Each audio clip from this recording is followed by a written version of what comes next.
como ustedes bien dijeron, es la emisión o la salida de la primera raíz de la planta, ¿ya? De ahí comienza la germinación. Hay etapas posteriores como de plántula que muchas veces se consideran como parte de la germinación, pero todos los test de germinación que hacen ustedes es basarse que finalmente esta estructura salga de la semilla, ¿ya? Y en algunos casos, muchas veces van a observar varias raíces saliendo, ¿ya? Porque hay especies como las monocotiledóneas donde además de la radícula hay raíces secundarias que son prácticamente del mismo tamaño que la raíz principal, ¿ya? En las plantas que son dicotiledóneas, la radícula es la más grande, notoria y lo primero que sale.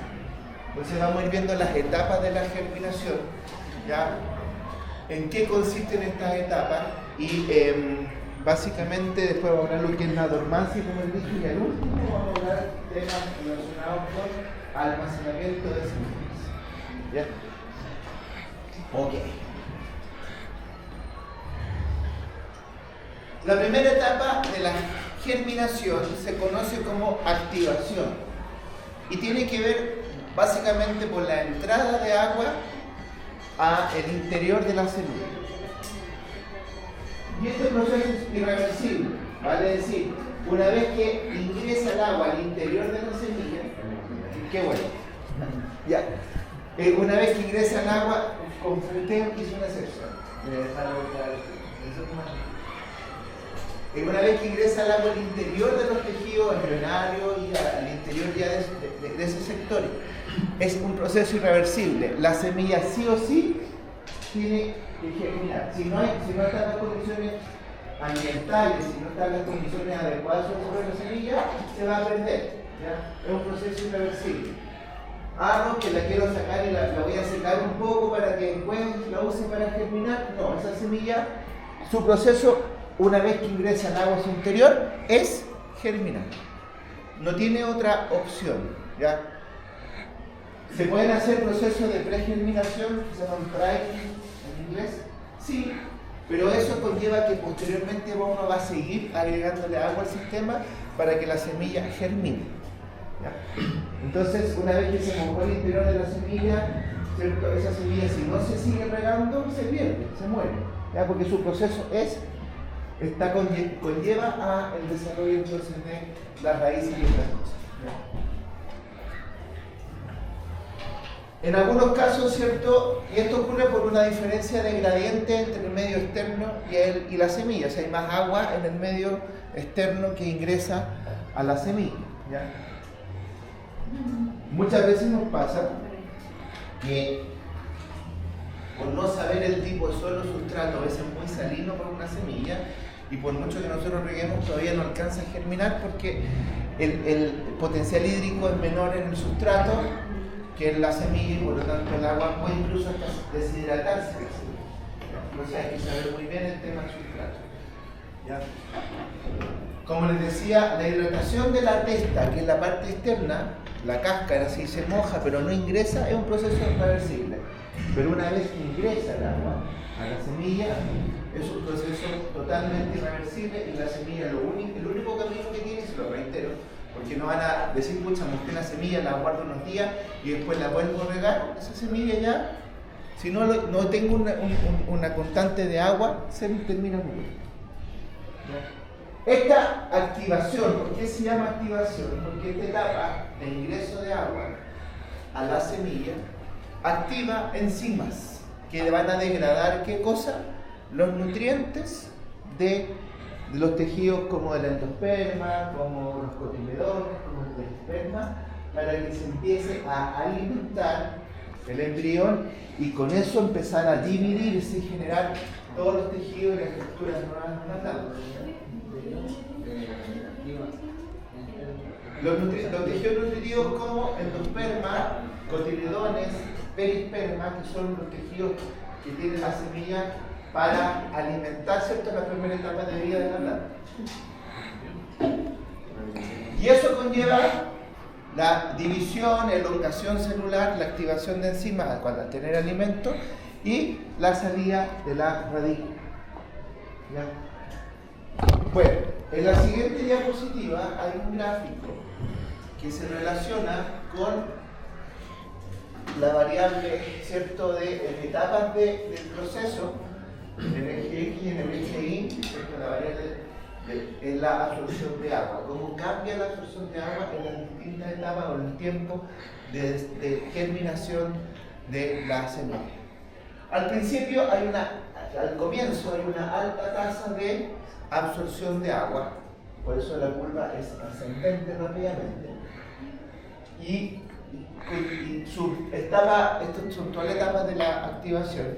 Su etapa culmine es la activación de enzimas. Y ahí hay una etapa de meseta, o la que se llama la fase lag, donde ya en esta etapa el agua está ingresando al interior de la semilla. Aquí ya ingresó al interior de la semilla y activó enzimas.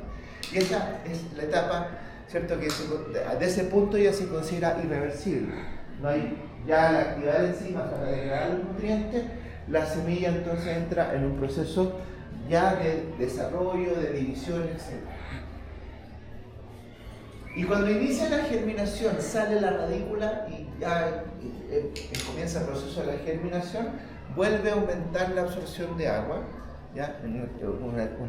Vuelve a subir la absorción de agua porque la raíz va a empezar, ¿cierto? Y va a haber una mayor abertura directa, porque ya la raíz va a romper el tejido, va a entrar el agua un poco mejor. Todavía la raíz, si bien no tiene o está empezando a desarrollar los pelitos radicales, esa ruptura hace que igual ingrese más agua al sistema. Y en esta etapa la radícula se va a empezar a alargar, van a empezar a desarrollarse, como les decía, nuevas raíces y va a empezar a absorber mayor cantidad. Entonces, la etapa de activación, que bien, en algunos casos va a haber otras etapas que se correlacionan antes que la reacción. Que se correlacionan o que están más o menos a la par. La primera etapa entonces de activación tiene que ver con el ingreso de agua y la activación de la hidratación de enzimas. ¿Bien hasta el momento? ¿No hay dudas? Una vez que ingresa el agua, ya les dije, les reitero, no vayan a guardar semillas que mojaron en buen tiempo y después no las voy a secar y las voy a dejar ahí, después cuando puedan las voy a hacer germinar. No, ya esas semillas, si las mojaran, y ya con eso las guardas. Este es, sí, ya están activadas y no se desactivan, no se apagan. Pero si la mojo es muy raro. Si la mojo es muy raro. Si las mojaste, va a depender de la semilla, pero hay algunas que si tú las, por ejemplo, si fuera una orquídea y alguien las moja, ya. Pero vamos, inmediato. No sé que si llegas a mojarlo, si está mojado, pero igual no quiere secar, igual ya está activado. Puede ser que en alguna semilla esté activada y ya con eso, si yo las guardo y no las mojo más, las pierdo. Ya, chiquillos, este es un proceso de una. En algunos libros hay autores que señalan que la germinación termina con una plántula que es capaz de autoabastecerse. Pero por definición, si usted lo encuentra, la germinación comienza en este punto de acá. Una vez que ya se emite la red, perdón, perdí a la hora, quedan 3 minutos ahí a la bola lista y ¿ya? Entonces, hay libros donde usted va a encontrar que la germinación no termina acá. Otros que dicen que en realidad ya con esta etapa uno ya puede considerar la germinación, ¿ya? Entonces hay dos visiones. Compartimos para no confundirlo esa visión de la salida de la radícula ya como y se hace el test de germinación midiendo la salida de la radícula. Lo que viene después es el vigor, qué tan rápido se desarrollan las raíces, qué tan rápido se desarrollan los brotes, qué tan rápido se desarrolla la planta en sí. Ya uno habla ahí del vigor que tiene cada una de las semillas. Me dije yo, 18 de septiembre ya empezamos. El inicio de la germinación, la salida de la... Claro, el inicio de la salida de la radícula ya uno ya habla que ya está el proceso de germinación, ya se logró. Y uno evalúa la semilla, el porcentaje de germinación con eso, con salida de estructura a partir de la semilla. Germinación es la salida de la radícula. En la salida de la radícula. Ya con eso. Pero entonces la activación no entra dentro de... Es parte del proceso de la germinación. Son 3 etapas. Ahí te lo veo. La activación es cuando ingresa el agua al interior. Ya. y desencadena una serie de Que procesos. son la fase 1, fase 2 y la fase 3. Claro, dentro de la activación, dentro del ingreso de agua, están esas fases, donde el agua va aumentando en el desarrollo de la germinación. La etapa 2, que viene con la activación en que activamos las enzimas y que está a la par con el proceso de que sigue ingresando agua, eso no deja de pasar. La activación de las enzimas, la hidratación de las enzimas, es nada más ni nada menos que ayuda a que el embrión, con esta entrada de agua, la señal que se le generan a las células del embrión es formar una sustancia que ustedes conocen que se llama ácido giberélico. El ácido giberélico era una hormona vegetal de crecimiento, ¿ya? Que lo que va a hacer, en otras palabras, es que va a, junto con la activación, ¿cierto?, de las enzimas, el ácido giberélico, por ejemplo, que es una semilla de un polotito, ¿ya? Promueve, ahí se me cortó con la edición del PowerPoint.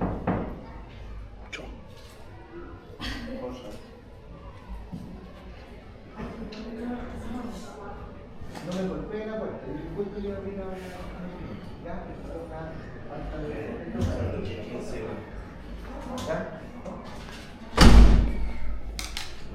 entonces, en esta etapa, la giberelina lo que va a hacer es formar enzimas, va a activar la enzima de formar enzimas que, en otras palabras, van a empezar a degradar o digerir el alimento, ¿ya? ¿Qué alimento tiene esta semilla? Por ejemplo, tiene almidón. Entonces, va almidón y tienen proteínas también, ¿ya? Tienen ambas cosas. Entonces, van a generarse varias enzimas, voy a explicarlo así grosamente, en que el almidón se va a digerir, se va a dividir en glucosa, en sacarosa, en otro azúcar, en glucosa principalmente, y esa glucosa entra al embrión como alimento. Las células de embrión están formando organelos dentro de ellos, las mitocondrias, y van a empezar a obtener energía para su desarrollo. Entonces, en la etapa de germinación, el contenido o la sanidad, podríamos también decir, de los tejidos nutritivos, el contenido y la sanidad del tejido nutritivo son vital para que el embrión empiece a formar la radícula y las brotes y las hojas, ¿ya? Entonces, la primera etapa de activación es activación por la entrada de agua de las enzimas. La segunda es la etapa fuerte de digestión, donde se va a empezar con esta activación de enzimas y con las giberelinas, que va a ayudar a esta movilización de las reservas y la expresión de enzimas para que degraden el alimento, ¿ya? Entonces, ocurren a la par. Alguien me preguntaba. Obviamente esto está ocurriendo a la par que sigue ingresando agua a la semilla. Entonces, las vemos, digamos, separadas, pero son etapas que están ocurriendo a la par. Desde que sale la raíz hacia afuera hasta que se desarrolla la planta, porque por eso le decía que hay una teoría de que la germinación termina cuando la planta es autosustentable. Ya que saca la primera raíz, uno empieza a estar en un estado de planta, ¿ya? Entonces, después de la germinación, se va a empezar a desarrollar una planta que sigue dependiendo prácticamente totalmente el alimento de la semilla, ¿ya? Y, ¿cierto? Finalmente esta planta va a emerger, donde vamos a ver los dos tipos de emergencia que tienen las plantas. Y en esta etapa, este brote, estas nuevas raíces, están con una alta demanda de energía proveniente de las semillas, con una alta tasa de división, formando nuevas estructuras, ¿cierto?, que finalmente van a cambiar en una planta que se va a autoabastecer del sol a través de la fotosíntesis. Pero en esta etapa todavía dependen del alimento de las semillas, cotiledones, como les decía en el caso de las plantas dicotiledóneas, y es una tasa de acelerada de crecimiento y de gran ganancia de peso seco. Bueno, aquí está la radícula y el punto de unión, aquí estaría el punto del cuello de unión con el tallo primario que se llama hipocotilo, ¿ya? Y después vienen los cotiledones y las hojas. Hay dos tipos de emergencia y que también se les conoce como germinación epígea y hipogia, que vamos a ver a continuación. ¿Ya? Y ustedes más o menos ya lo deben recordar o saber de ramos anteriores. ¿Ya? Sí. ¿Por qué? ¿A qué se refiere con aumentando el peso celular? Cuando tú hay alta tasa de división y crecimiento celular y elongación celular, es ganar peso. La planta está ganando peso. Es como un bebé cuando empieza a crecer, gana peso. ¿Por qué es seco? Porque a diferencia del porcentaje de agua que es alto, o sea, igual está ganando peso húmedo, pero la medición de rendimiento o de producción en las plantas se mide por ganancia de peso seco. ¿Ya? El agua es un porcentaje alto en el tejido, ¿ya? Pero si peso en general, ¿ya? Pero como medida se usa generalmente el peso seco. Ya. Hay dos tipos de germinación y tienen que ver con la emergencia con la planta de los cotiledones o no de la planta. Entonces tenemos la germinación epigea, en que epi significa sobre, gea tierra, en que los cotiledones salen hacia el exterior, y la germinación hipogea, en que los cotiledones se quedan bajo el suelo. Si se recuerdan, en un ramo de primer año, la germinación epígea en general es de las plantas dicotiledóneas, en que los cotiledones emergen, ¿ya? Y la germinación hipogea en su totalidad, fíjense lo que dije, en su totalidad las plantas monocotiledóneas tienen germinación hipogea, es decir, el cotiledón se queda bajo el suelo. ¿Qué diferencia hice? Que la germinación epígea, dije en general, o sea, hay algunas plantas dicotiledóneas donde los cotiledones no salen a la superficie. Y en las monocotiledóneas, todas las plantas tienen germinación hipogea. ¿Ya? Después les voy a decir dos ejemplos de plantas que tienen germinación hipogea, o sea que los cotiledones no salen y son dicotiledones. ¿Son los cotiledones los que marchan? Sí. En epigia y en hipogea. El cotiledón queda en el sur, abajo. Y como está en imágenes, en la siguiente diapositiva, aquí tenemos aquí tenemos una germinación epígea. Tenemos la semilla de poroto, ¿cierto? El desarrollo de la radícula, la testa se empieza a separar y lo que ustedes empiezan a observar es el hipocotilo, la estructura está bajo las hojas, y el cotiledón junto con las primeras hojas empiezan a observarse en la superficie. Eso es una germinación de tipo epígea, ¿ya? Entonces, si se dan cuenta, aquí el cotiledón sale, está aquí, se termina consumiendo una vez que ya la planta es capaz de abastecerse en su totalidad de la fotosíntesis, ¿ya? Esa es una germinación epígea. Voy a ir al contenido al final. Creo que tenía una imagen. ¿Qué es Cotiledón. Hipocotilo. Bajo del cotiledón. Es la parte del tallo que está bajo del cotiledón. Y epicotilo sería sobre el cotiledón. Pero no lo quiero confundir con tanto término asociado, pero son el primer tallo bajo el cotiledón. Ya. Entonces la germinación epígea, por definición, ya el hipocotilo, porción comprendida, ahí está la definición, entre la radícula y el cotiledón, ¿cierto? Se alarga, los cotiledones salen a la superficie y después de esto, ¿cierto? Se forman las hojas primarias, las hojas normales después de la planta, y la mayoría, como les decía, de las plantas que son dicotiledóneas tienen germinación epígea, pero siempre uno dice generalidades y en este caso se encuentra con la excepción. La imagen anterior que yo les mostré, o que está después en esta diapositiva, es el poroto, pero hay leguminosas que tienen germinación hipogea y son dicotiledóneas, como por ejemplo el haba y como por ejemplo el garbanzo. Entonces yo voy a mostrarles aquí al tiro, vamos a irnos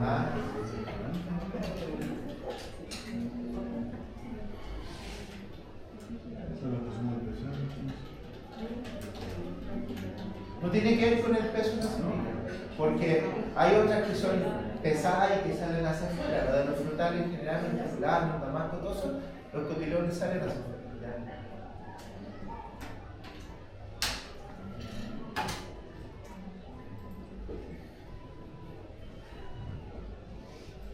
A ver si están.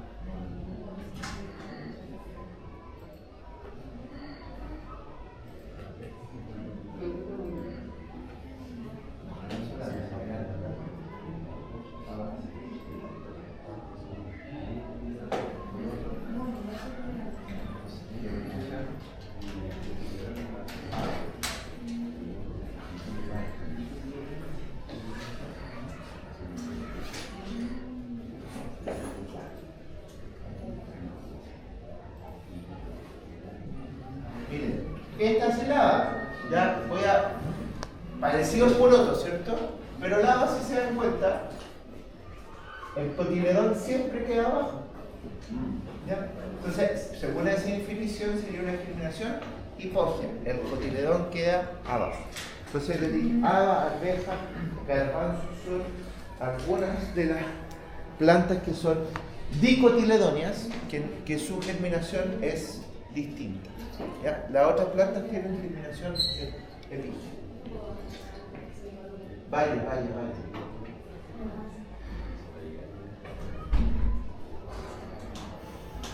Chao. Ah, no puede entrar. ¿Puede entrar? Somos mayoritarios. Sí, viene de lejos. Yo vengo de Valle Grande, así que no vengan a cuenten que viene lejos. De más lejos. De Arica. Ya. Ok, entonces si se dan cuenta, aquí les muestro un ejemplo de un cultivo que no tiene germinación epígea, que el cotiledón se reserva. El garbanzo. El haba. En general esos son fabáceas. Algunas otras plantas ornamentales fabáceas también en esa condición. Pero el resto, los frutales, otros que son dicotiledóneas, todos son germinación epígea.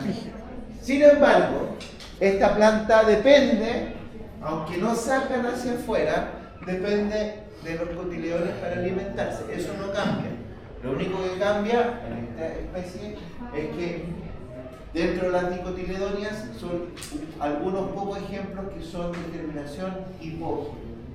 Entonces, por definición hipógea, ¿cierto? Ahí tenemos la germinación epígea, el poroto que sale en los cotiledones por fuera. Por germinación hipógea vamos a entender que el cotiledón, ¿cierto?, no eleva los cotiledones, la elongación del hipocotileo no eleva los cotiledones hacia afuera, sino que lo que sale es la porción del cotiledón hacia arriba en las plantas, ¿ya? El trigo, el maíz, la cebada, las monocotiledones presentan este tipo de germinación. El alimento de estas plantas en general no es el cotiledón, sino que es el endosperma o en su defecto, además, el perisperma que tiene algunas semillas. Eso es básicamente un tema más bien de diferente forma de emerger que tienen, ¿cierto?, estas plantas. Entonces, una germinación hipógea típica de todas las monocotiledóneas, así como les dije que en las dicotiledóneas habían algunos ejemplos que rompían la generalidad, acá no. Todas las monocotiledóneas, los cotiledones el cotiledón queda en el suelo. Y aquí está el maíz, una planta que ustedes conocen. ¿Cierto? Aquí se ve como emite la radícula, este sería sobre el hipocotilo que ni existe, el mesocotilo y coleoptilo, y salen ya las primeras hojas hacia arriba. Sin embargo, todavía la raíz está presente en la primera etapa de la emergencia, hasta que básicamente ya se consume todo el alimento y se degrada por completo, ¿ya? Y después de eso va a originar una planta, ¿cierto?, que se desarrolla completamente. Pero aquí los cotiledones, el cotiledón está bajo el suelo.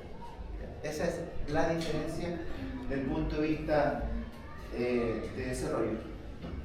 Ahora, es mucho más, por un lado puede ser más seguro dependiendo de las plagas asociadas, porque hay gusanos barrenadores o hay la mosquita del poroto, la Delia platura, que se mete igual en el suelo y se come las semillas, ¿ya? Feliz de la vida, ¿ya? Y se desarrollan así, ¿ya? Entonces, estos tejidos nutritivos, cuando están germinando las plantas, son un alimento muy suculento para algunas larvas de insectos, ¿ya? Sobre todo, como les dije, algunos barrenadores, algunos gusanos planos o ciertas larvas de coleópteros que están en el suelo, que son un alimento maravilloso. Caracoles, babosas, les encantan estos productos tiernos de alta alimento. Comen menor cantidad y obtienen un alimento más fuerte.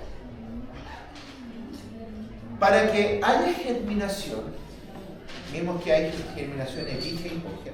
Hay condiciones ambientales, condiciones propias de la semilla y condiciones, ¿cierto?, de prácticas culturales, las cuales en general yo no las voy a nombrar mucho porque Martín las ve en propagación, ¿ya? Pero hay unas prácticas que las van a ver con el profesor Martín, quizás en el próximo práctico van a hacer clarificaciones, ¿ya? Y es remover la testa, entre otras cosas, ¿ya? Pero para la germinación, entonces hay procesos, se tiene que combinar ambiente, manejo y características propias de la semilla para una adecuada germinación. Vamos a ir viendo en forma ordenada las prácticas culturales o manejos, las condiciones y características de la semilla y al final las condiciones ambientales, que son básicamente agua, oxígeno y nutrientes que tiene el sustrato. Vamos entonces, para definir las condiciones favorables de la germinación, aquellas que son prácticas culturales. Hay un concepto que en inglés se llama priming, que es básicamente algunas cosas para ayudar, básicamente la absorción de agua por parte de la semilla, en general. El priming más conocido es la estratificación, que es el remojo, por decirlo en forma vulgar, de semillas antes de sembrarlas. Por ejemplo, si ustedes hacen una agüita de lentejas, ponen la lenteja o el poroto antes de cocinar, desde el punto de vista cultural sería un priming o un tratamiento de pregerminación, en que básicamente ustedes lo que están haciendo es favorecer a través de esta hidratación, un medio externo colocándolo en agua, sino no directamente en sustrato, para que después hagan la siembra y sigan mojando las plantas, ¿ya? Se conoce también en sustratos húmedos como estratificación, ¿ya? Pero en inglés el término es priming, ¿ya? Y está el clásico priming, que es por agua, hidropriming, y hay otros más que vamos a ir viendo que son secundarios. Todos los priming, sean de agua o sean otras cosas, lo que van a generar es una pregerminación, van a ayudar a que la semilla no tenga problemas después para el flujo de agua, ¿ya? Entonces cuando yo remojo legumbres antes de cocinarla, ya estoy haciendo un priming, ya estoy haciendo un medio húmedo para que básicamente, y generalmente se hace con temperatura elevada, de 20-25 grados, que también ayudan a que haya una mayor, ¿cierto?, aceleramiento para la germinación. Ahora, no es una práctica que se haga en todas las semillas, porque hay algunas, como por ejemplo el espino, que es una semilla de testa muy dura, donde el priming no sirve de nada, no se van a hinchar las semillas por más que yo las coloque en agua, si es que no hay una transmisión de la testa. Y ahí esos son otro tipo de manejos que lo van a ver con el profesor Bataglia.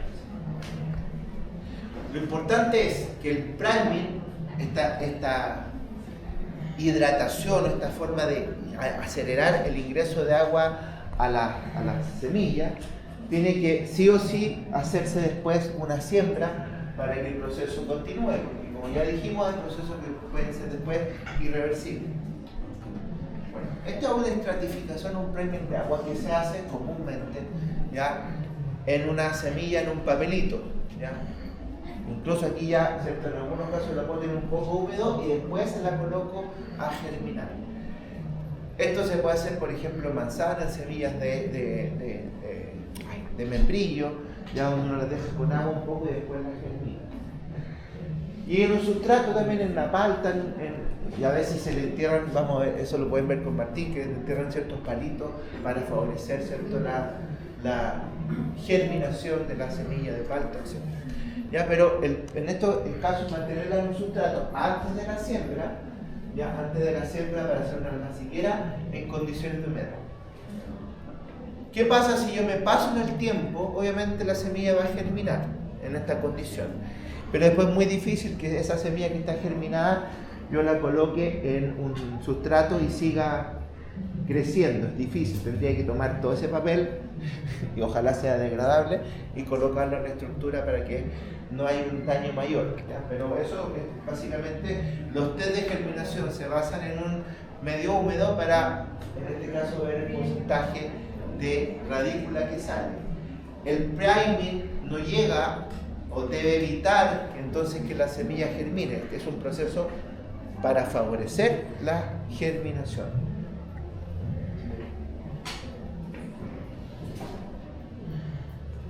Bueno, otros tipos de priming, que no son solamente un sustrato húmedo o el agua propiamente tal, ya básicamente es colocar, por ejemplo, en una solución como una gelatina, que es el polietilenglicol, que es básicamente colocar la semilla con una sustancia gelatinosa que lo que va a hacer es que va a absorber el agua del sustrato, va a atraer más agua hacia la semilla.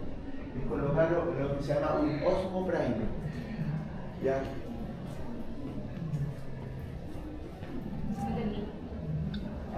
El osmopriming es, supongamos que tengo un sustrato con agua y la semilla muchas veces por su tipo de semilla no es capaz de absorber el agua porque el potencial hídrico es muy poca la diferencia de las barreras físicas que tiene que ingrese el agua. Entonces lo que estoy haciendo yo es colocarlo como una especie de esponja y la esponja va a succionar el agua, va a maximizar la absorción de agua al sustrato para que llegue a la semilla. ¿Ya? Y para eso es como colocarlo como una gelatina que se llama polietilenglicol. No es lo más usado, pero se lo muestro como una estrategia. La otra estrategia es colocarlo en una matriz sólida que tiene costo. Por ejemplo, la peletización del otro día, vieron una semilla de lechuga que estaba peletizada. Esa peletización también hace como que chupa más el agua, tiene una estructura que ayuda a absorber el agua. Vamos a hablar también de peletización acá, en que básicamente ayuda a la absorción de agua del sustrato. Es básicamente jugar con el potencial hídrico, en que voy a disminuir mayormente el potencial hídrico en comparación al sustrato para atraer el agua hacia la semilla. ¿Ya? Son más caros.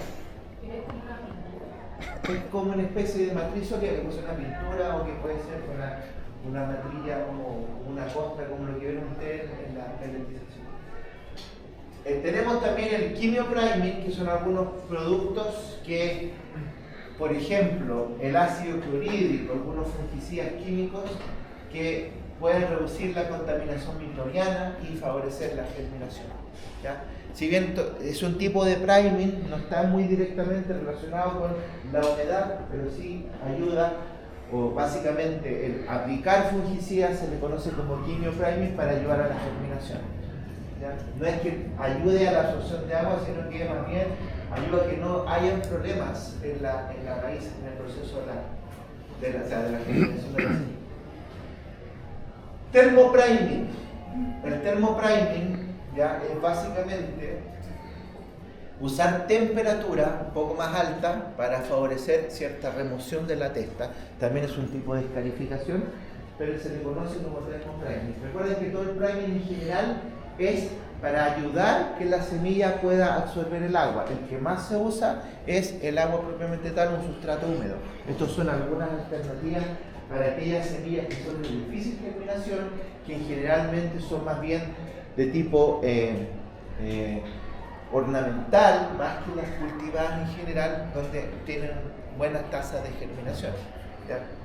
Y va a depender la tasa de germinación de factores más ligados a la semilla propiamente tal que al sustrato. Biopriming, a ver, algunos organismos benéficos, positivos, que promueven el crecimiento y la resistencia al estrés tanto de microorganismos como otros, muchas veces el uso de tricoderma u otros hongos, otros microorganismos asociados a la semilla, ayudan a un mejor desarrollo radicular en las primeras etapas del crecimiento de las plantas, ¿ya? Y se ocupan como película o directo sustrato algunos microorganismos que tienen ese fin, favorecer el crecimiento radicular. Hay estudios, de hecho, algunos alumnos en su portafolio de título han hecho cosas asociadas a medir el crecimiento de las raíces con aplicaciones de estas cosas en las primeras etapas de germinación de las plantas.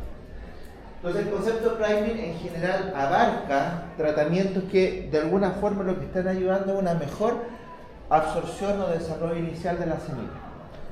El priming por excelencia, y que todos lo nombran, es el del agua, es la estratificación o el agua. Muchas de estas cosas se usan en propagación, por lo tanto el profesor Martín va a hacer escarificaciones, va a hacer procesos con ustedes, del cual, ¿cierto?, lo van a desarrollar. Otra cosa que podemos hacer, que también es un quimio priming, es aplicar exógenamente gibberelinas. ¿Cuál era el rol que tenían las gibberelinas? Acelerar qué cosa, qué ayuda a la gibberelina dentro de la semilla. Ya la elongación celular, porque producía un cambio y ayudaba a las enzimas a digerir los nutrientes. Entonces muchas veces puedo aplicar gibberelinas, ¿para qué? Para favorecer la rápida tasa de alimentación de, en este caso, de los nutrientes por parte de la semilla. Se usan dosis que son altas, entre 500 a 1000 miligramos por litro. Son entre 0,5 a 1 gramo por litro. Son altas concentraciones de gibberelina, pero en un corto tiempo. Es una activación solamente, ¿ya? Se puede aplicar al sustrato, ¿cierto? O en lugar de humedecer solo el sustrato con agua, dentro del agua del riego, agregar la gibberelina. Se puede aplicar al sustrato o como forma, entre comillas, un fertirriego, pero en este caso es un riego con este tipo de riego. El caso de la lechuga, a veces con algunas achicorias se podría usar como un plus para activar el proceso, ¿cierto?, de la germinación. ¿Ya? Pero siempre y cuando sea una sola aplicación y nada más, porque si yo acelero mucho el consumo, ¿ya?, va a germinar quizás rápido, pero no va a alcanzar a generar la hoja fotosintética adecuada y la plántula se va a caer porque aceleré su proceso muy rápido. Entonces, ayudar no es, ¿cierto?, comerme todo. ¿Ya? Si a un niño le doy toda la comida en un solo zuácate, los otros días se muere de hambre. Entonces, la idea es que sea una activación. Profe, ¿Sí? ¿cara la aplicación de...? No es cara, pero básicamente se hace más bien a nivel de... Y a nivel de vivero se puede hacer, ¿ya? Pero no. La gibberelina en un copeval, en uno de estos grandes de agrícola no venden ácido gibberélico, GA3. Es un producto común que se usa en uva y en cerezo, es lo mismo que tú compras el polvito y lo puedes agregar en la. Pero básicamente no todas las semillas, hay algunas que no necesitan, ¿ya? En general son muy pocas las que necesitan a una aplicación exógena para la germinación. Ya. Dentro del quimio, del priming por matriz sólida, está lo que es el revestimiento de la semilla, ¿ya?, que ayuda al proceso de siembra, ayuda al proceso de germinación y que conlleva generalmente a recubrir semillas, ¿ya?, para protegerla inicialmente o para favorecer su siembra. Y esto de recubrir las semillas, ¿ya?, no es una técnica tan nueva, data del año 1868, en que hay una primera patente donde se le colocó alguna sustancia, pero primero con el fin de que ayuden a absorber el agua del sustrato. Y pasaron muchos años antes de que el año 1940 tuviera un amplio desarrollo de revestir semilla, ¿ya? Con el fin más de que ayude a la absorción de agua al sustrato, que inicialmente era así, también ayude a la siembra directa o la precisión de la siembra en un almaciguero. Y de ahí nacen los revestimientos, ¿sí? ¿Qué tipo de priming sería? Es un tipo de priming de matriz sólida, ¿ya? Pero por la importancia se considera el revestimiento de la semilla no solo como un priming actualmente, sino que más bien para mejorar lo que es la siembra de precisión, ya sea por siembra directa o a una almaciguera. Y tenemos dos tipos de revestimiento. ¿Ah? Sí, le agregan a la semilla una matriz sólida, como que yo tengo la semilla y le voy agregando capas y voy formando una pelotita, en este caso, que es la pildorización, así se le conoce, ¿ya? O la peletización, o semilla peletizada o pildorizada, en este caso. Como vieron ustedes, en la lechuga, por ejemplo, se pildoriza, ¿ya? Y que tenemos esta semilla de esta forma. ¿En qué otras semillas? Por ejemplo, si se acuerdan, ¿cómo era la semilla de la acelga y de la... no sé si era acelga y remolacha que había, y betarraga que había en el laboratorio? Tenían varias formas, ¿cierto? Así como media desordenada. Entonces imagínense en una máquina de siembra directa, que por ejemplo la remolacha, el pariente de ellos, se hace así. Pueden algunas quedarse en la máquina y no hacer una siembra continua, sino que tener lugares del terreno donde no quedaría bien sembrado el producto. Entonces la pildorización, el revestimiento, más que una matriz sólida de priming, se usa más que nada para favorecer una siembra mecanizada y una siembra directa. En una almaciguera también se hacen algunas cosas de siembra directa, y por ejemplo la lechuga que estaba peletizada o pildorizada en el práctico, muchas veces por el tamaño y por el color del sustrato no sabemos si realmente sembramos o no la semilla, y para eso también se ayuda la pildorización a asegurar, ¿cierto?, una adecuada siembra también en una almaciguera. Entonces, más que todo, como para agrandar la semilla. Bueno, la va a agrandar, claro que sí. Y además para uniformarla porque son de formas diversas en la semilla. La pildorización en general tiene nutrientes activos, que aquí lo que tiene un poco, tiene polietilenglicol, que lo nombré, que es una especie como de matriz semisólida que se endurece, ¿ya? Y que con el agua, después, lo importante es que con el agua esta pildorización se degrada. No tendría ninguna lógica hacer una pildorización que después no se lave con el agua o que la semilla sea incapaz de germinar. Este tratamiento consigue homogeneizar la forma y el tamaño de las semillas, permite un calibre uniforme, una forma más o menos esférica que ayuda a la siembra de precisión. En los cultivos industriales, por ejemplo, en la remolacha, incluso en el trigo y en otras semillas que tienen formas distintas, se tratan de pildorizar. También la pintura muchas veces ayuda a que las semillas con sus aristas o lados que tienen no se peguen, y también vamos a ver el segundo revestimiento, que es la película o revestimiento de pintura, que también ayuda a la siembra directa, ¿ya? También con esta pildorización logramos que no se ocupen más semillas de las necesarias, porque cuando por ejemplo sembramos algo que no está pildorizado, muchas veces vamos a asumir un porcentaje de pérdida de semilla que no llegó en el momento determinado, ¿ya? Y con esta razón se pierde menos semillas con este tipo de procesos. Generalmente son de colores, porque eso tiene un revestimiento de una película para notar el momento de la siembra, ¿ya? Para hacerla visible, y además aplicaciones muchas veces de productos pesticidas, ya sea insecticida o fungicida, en algunos casos de enfermedades importantes para cada uno de los cultivos. Esa es la pildorización, ¿ya? Donde se hace una matriz sólida, una forma esférica para la semilla. La otra es el peliculado, que en inglés se llama film coating, ¿ya? Que también vienen algunas semillas de pepino o de semilla en que está en un revestimiento, una pintura, ¿ya? Y es un recubrimiento total alrededor de la semilla en que mantienen la forma original de la semilla. Ahí no se modifica la forma de la semilla, sino que simplemente lo que se hace es agregar este peliculado para favorecer que las aristas, las pequeñas aristas que podía tener una semilla, una fruta, ¿cierto? Hacerlas más lisas, más resbalosas entre sí y que no se peguen. También ayuda a la siembra directa, ¿ya? También pueden añadirse tratamientos como insecticidas, ¿ya? Y ayudan entonces a la siembra a precisión y o a evitar el crecimiento de microorganismos, ¿ya?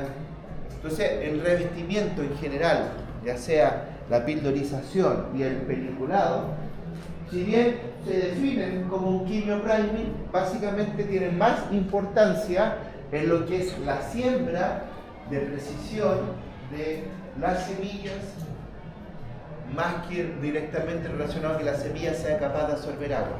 Sí ayudan porque ayudan a hacer que haya un diferencial mayor de potencial hídrico y que el agua del sustrato o del suelo vaya hacia la semilla, pero básicamente el boom del peliculado y de la pildorización es por la siembra directa, se realizó en paralelo lo que era la revolución industrial, la mecanización, ¿ya? Y muchas veces la gente prefiere comprar semillas con estos tratamientos porque le van a asegurar que primero no van a tener un problema mayor con enfermedades que se llaman de caída de plántulas o dumping off, que me imagino alguna vez lo mencionó Militza. Hay hongos como Rhizoctonia u otros que pueden producir, fusarium, que pueden producir la caída de plántulas cuando está recién emergiendo la planta y es pérdida total o resembrar, lo que es un costo mayor. Entonces, se hacen algunas medidas culturales, todas para favorecer la germinación, ¿ya? En propagación son las medidas culturales para lograr a partir de la semilla obtener una planta, ¿ya? Entonces, todos estos manejos ayudan a la germinación.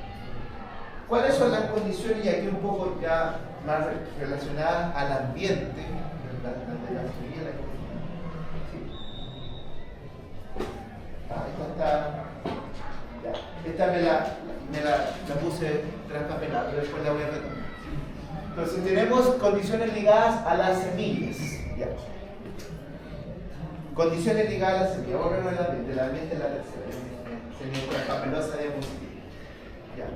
Entonces tenemos el letargo de la semilla, que es la dormancia de la semilla en que están, por alguna razón, por más que esté el sustrato bueno y el ambiente no germina, y también las condiciones de sanidad de la semilla.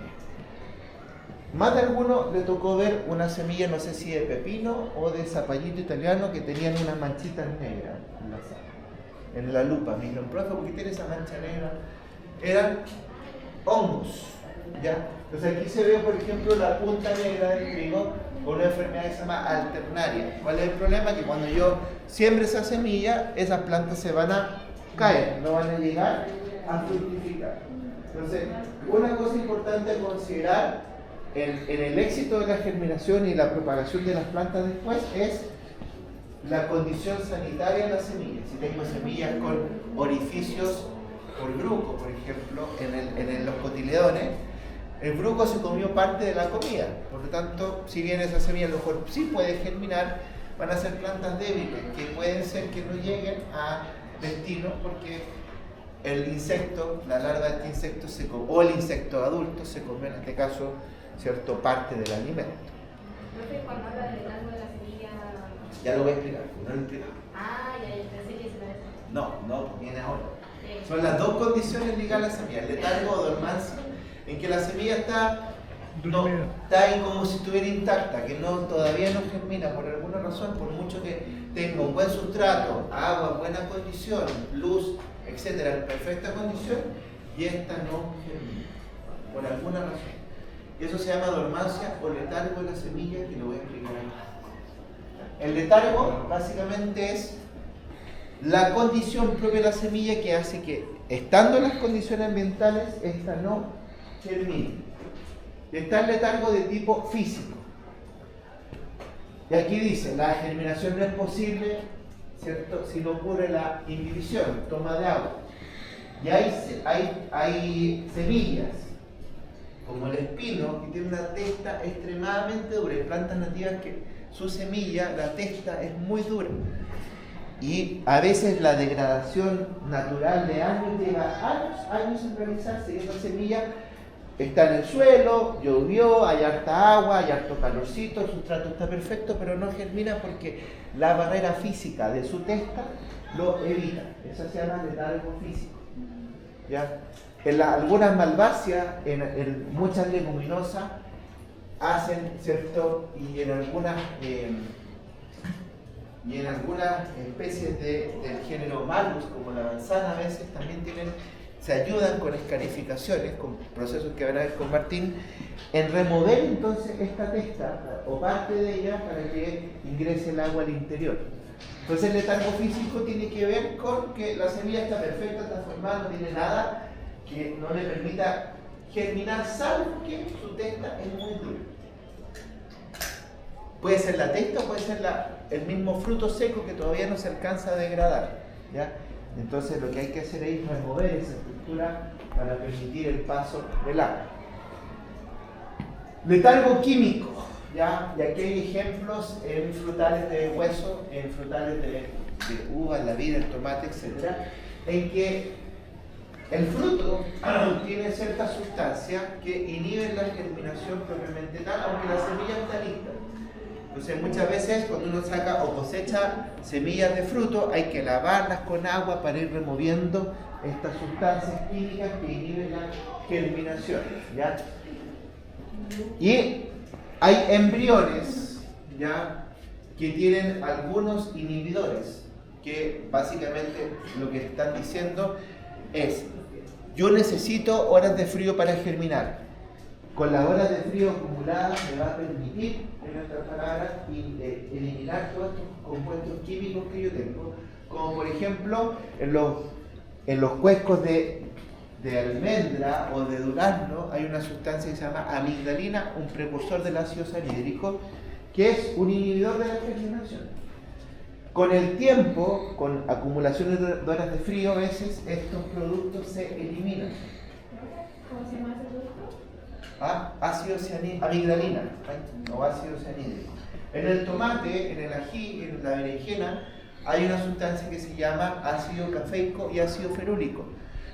¿Qué son esos compuestos? Compuestos que generalmente las plantas, llamados fenólicos, que las plantas lo hacen para evitar condiciones de estrés y favorecer así la germinación adecuada. Si ustedes, por ejemplo, sacan un tomate, el tomate cherry, sacan la semilla y no la lavan bien con agua, no la secan, no sacan lo que tiene recubriendo esa semilla, lo más probable es que no germine porque están en presencia de inhibidores. ¿Ya? Como la pasiflora. Claro, la pasiflora también tiene exactamente lo mismo, y con el tiempo en el suelo pueden pasar algunos meses y germina, pero pudiendo hacerlo al tiro. Entonces hay que lavarlo, hay que remover esas sustancias químicas que inhiben la germinación. Pero creo que cuando uno tiene inhibidores. Porque lo forman. No, sí, pero la hora frío ¿es el inhibidor o es No, el que la hora rompe el frío inhibidor? ayuda a romper el inhibidor. ¿Por qué? Porque los inhibidores, al igual que cuando vimos hormonas que había un antagonismo entre las hormonas, la hora de frío, a ver, ¿qué hormona activa las horas de frío y qué es vital para la germinación? En algunas plantas. La acabo de nombrar varias veces. La giberelina. Entonces, las giberelinas, por ejemplo, se activan con la acumulación de horas de frío. Y eso hace que rompan inhibidores como, por ejemplo, el ácido abscísico, AGA, que está presente en algunas semillas. Entonces vamos a encontrar algunas semillas de flores del desierto florido, algunas semillas de cítricos que presentan inhibidores químicos para la germinación. Y muchas veces es como les decía, la acumulación de horas de frío, la remoción con alta concentración de agua, la que permite entonces la germinación. Pero usted dijo que nosotros si mojábamos la semilla. Bueno, el priming muchas veces ayuda a la eliminación de estas sustancias inhibitorias. En el caso de la manzana. Está como adelantando, o sea, podría ser como guardar una semilla. Sí, si yo guardo la semilla, eso, en la última parte, no sé si alcanzamos hoy día por la hora o en el otro, vamos a hablar cómo se almacenan las semillas, ¿ya? Las semillas a veces se almacenan con estas sustancias de letargo, entonces uno tiene que removerlas con agua o con un tiempo, pero sí, antes de sembrar, ¿ya? ¿Cuál será? Esos son dos tipos de letargo. Tenemos la barrera propia de la testa y algunas sustancias que inhiben la germinación. Está el concepto número 3, que es el letargo morfológico, que tiene que ver con alguna, más que nada, características de ciertas especies que tienen algunos embriones que terminan desarrollándose, o que uno ve la semilla y no germina porque básicamente producen un porcentaje alto de semillas con embriones rudimentarios, embriones que alcanzan a formarse apenas, que no llegan a término y que por mucho que uno ponga esa semilla no se va a desarrollar, y que pueden en algunos casos, después de cosechadas, terminar de madurar el embrión. Un ejemplo. No. Profe, entonces, como que no llegan a desarrollarse. Finalmente en el fruto se pueden demorar mucho, y algunas especies como por ejemplo Papaveracea, que es la amapola, ¿ya? Después de cosechado y después que cayó el fruto, pueden terminar de constituir todo el embrión. ¿Y crece una planta normal? Sí, pero tiene que esperar un tiempo después de estar en el suelo para terminar de desarrollarse. Y otros simplemente no se desarrollan. Y es lo que uno después habla, por ejemplo, ustedes pusieron cilantro. ¿Cuánto fue su mano en la germinación? 0. ¿Alguien tuvo más? 1. 21%. Hay un problema de capa 8, no de suerte, porque están todos mezclados en Puerto Real. Por ejemplo, en la especie de las orquídeas producen muchos embriones rudimentarios, la semilla. Entonces uno dice, chuta, me germinó el 10%, soy un pésimo agricultor.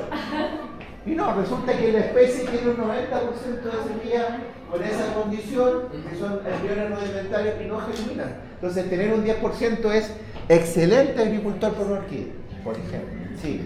Entonces no todas las especies tienen la misma tasa de germinación. Ya. Entonces hay que ver cuál es el porcentaje adecuado de germinación de cada semilla. ¿Ya? Entonces ahí lo tienen que ver igual. No todas las semillas el 100% germinan.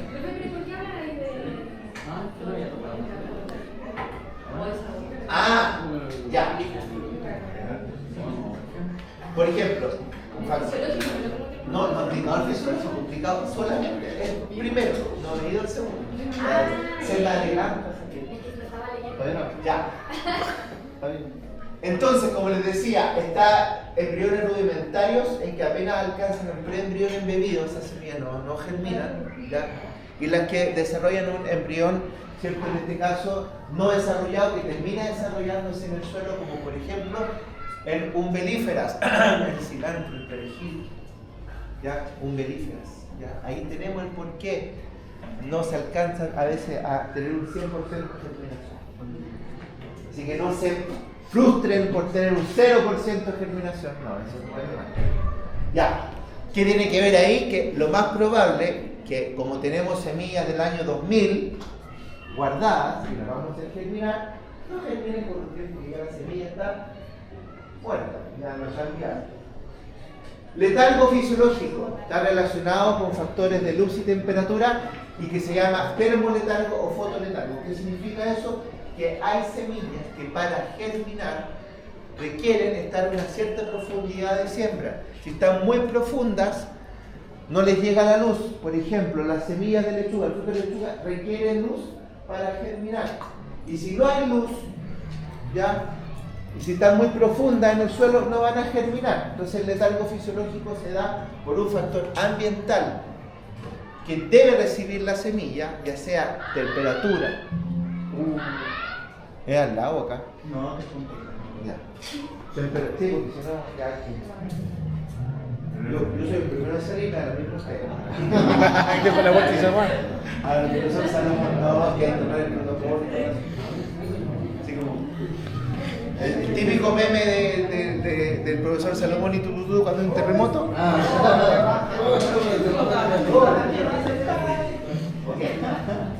Ya.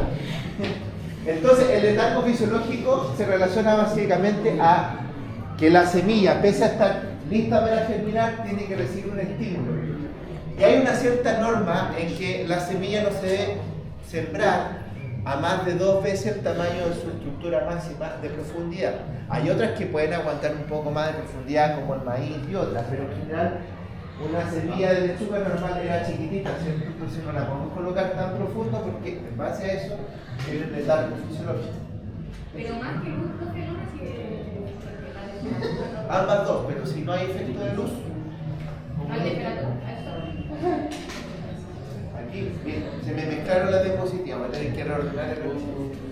Ya, según la luz, tenemos aquí 3 tipos de semillas que requieren de luz tenue, no es que las tenga alumbradas, sino que una luz de penumbra que pasa las primeras capas del suelo, que en general son de tipo de luz del infrarrojo, que está asociado entre el calor y el color rojo de la luz. Tenemos semillas que son sensibles a la luz, ¿ya? Y que germinan con iluminación o con una leve iluminación, como por ejemplo la lechuga. Y por otro lado, semillas que requieren oscuridad para germinar, como por ejemplo semillas de algunos frutales de carozo o la misma vida en general, que requieren un poco más de oscuridad. Si reciben luces tan muy superficiales, no van a germinar. ¿Ah?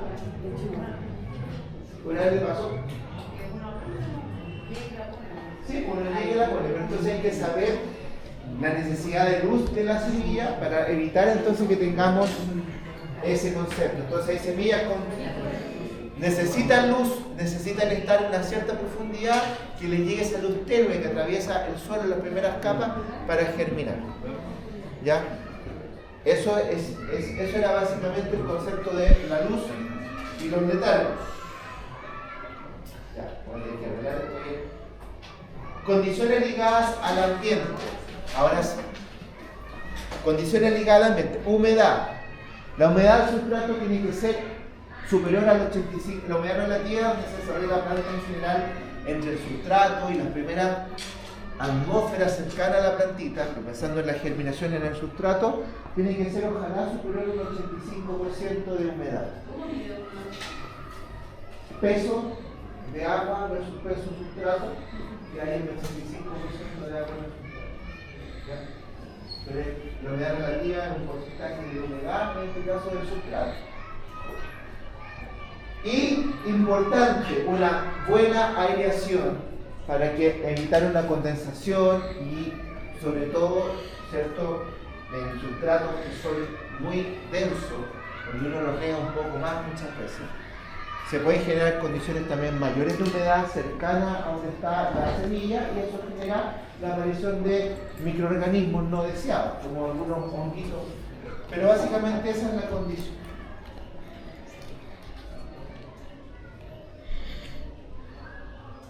Ya. Oxígeno. Es vital que en el sustrato haya oxígeno. Las semillas, su proceso de alimentación se basa en la respiración celular. Sin oxígeno, por más que tenga alimento, por más que tenga mitocondrias, no va a producirse entonces la germinación. Entonces, cuando ustedes le echan mucha agua a un sustrato, estamos superando la humedad ambiental y estamos superando el número de porcentaje de oxígeno que debe tener. ¿Ya? En algunas especies germinan en el agua. El berro germina en el agua, el arroz germina en el agua, porque además de la respiración celular, obtienen su alimento en un proceso menos eficiente, que es la respiración anaeróbica o glicólisis, ¿ya? Y que no requieren de oxígeno. Las plantas acuáticas, las plantas que viven en condiciones de inundación en general, son más resistentes entonces a sustratos más anegados a exceso de agua. El arroz, por ejemplo, es una planta que puede aguantar perfectamente estar en un campo totalmente inundado y germinar. Pero hagan lo mismo en otra especie, no les va a germinar por más que ustedes intenten o traten de hacerlo. El oxígeno en la mayoría de las semillas es vital, que al menos el 15% del sustrato tenga poros para oxígeno asegura una buena germinación.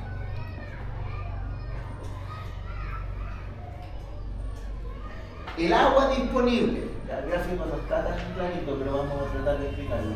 Acá hay distintos porcentajes de agua en el sustrato, desde un 12,4% de agua, 10,3% de agua libre y hasta un 6,1% de agua. ¿Ya? Si se dan cuenta, mientras más agua hay, la emergencia de la planta se hace en menos tiempo y el porcentaje de plantas que emergen, que está hacia arriba, también aumenta. Pero basta que la mitad del agua esté disponible, un 6,1% de agua, por en este caso en la semilla de cebolla, para que se demore, en vez de 4 días, se demore 10 días en comenzar a germinar, ¿ya? A emerger, digamos, y el 20% de las plantas totalmente emergen. Entonces muchas veces las fallas de emergencia de la semilla, uno empieza a echarle la culpa de que la semilla es mala, básicamente hay un problema de agua en el sustrato, en que la concentración es tan baja que finalmente va a hacer que emerjan menos plantas y que sea más lento. Entonces esos dos efectos pueden ocurrir cuando el agua disponible no es la adecuada. ¿Ya? Entonces mucho ojo cuando hagan prácticos de propagación en que le falle esto, no calcularon bien el agua, etc. No sé qué práctico hace Martín, pero muchas veces la falla puede estar porque aplicaron más o menos agua de la necesaria. ¿Ya? Como decía su compañera, para tratar de llegar a ese plan y tener una semilla y que salga, muchas veces hay factores que desconocemos y que son propios de cada especie. La temperatura, otra cosa muy importante a considerar. Hay temperaturas óptimas para el desarrollo de la emergencia de una planta, temperaturas mínimas y temperaturas máximas. Ya, por ejemplo, si yo estoy en pleno invierno y voy a colocar cebolla, lechuga, escarola, espinaca, pueden crecer hasta 0 grados, empezar a germinar a 0 grados, ¿ya? Lo cual es una temperatura extrema baja, justo en el límite de temperatura letal. A 5 grados Celsius las mínimas para la selga, el apio, la coliflor, la remolacha. Pero por ejemplo, un melón, un pimiento, hortalizas más bien de verano, si yo las coloco a menos de 15, no van a germinar. Esa no es su óptimo, es su temperatura mínima. La óptima bordea los 20 a 35 grados en general para la germinación. Entonces, las camas de semilla en general están en 25 grados porque eso es como común para todas las semillas de hortalizas que nosotros usamos para germinar. Con esa temperatura de 25 nos aseguramos que la gran mayoría de las plantas, a pesar de que no es su óptimo, puedan germinar en forma adecuada.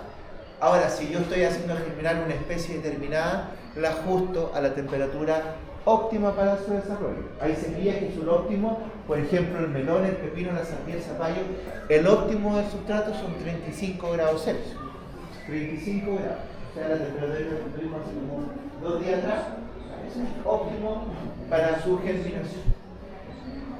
Por eso, una buena temperatura, que si bien en algunos casos no va a ser el óptimo, pero sí me va a permitir germinar, óptimo si usted tiene una cama de muchas semillas, 25 grados es su óptimo. Por ejemplo, la que trajo usted del sur, que no crean que es algo malo, sino que trajo ¿cómo se llama? Me fue el nombre. Recién estaba pensando en eso y me olvidé. El típico cosa que se come como frutos secos, Avellana. Avellana. Entonces tenéis una cama con 25 grados. Eso es su óptimo, un óptimo genérico. Y la máxima temperatura, fíjense que si yo tengo haba, acelga, incluso hasta el maíz dulce o la sandía, pueden aguantar, en el caso del maíz dulce y la sandía pueden aguantar hasta prácticamente 40 grados Celsius en un sustrato, lo que es mucho, o sea, su tope máximo. Como les decía, temperatura entre 25 grados es una temperatura promedio óptima para la mayoría de los productos, ¿ya? Y en algunos casos alcanza a ser hasta la máxima, como por ejemplo para el apio, para la espinaca, donde ahí es preferible un poquito menos, 20 grados para su desarrollo.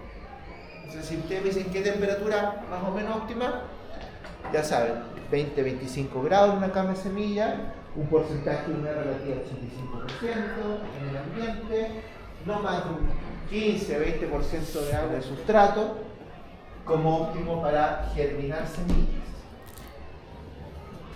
Eso ya lo vimos. Ya. ¿Cómo vamos la hora?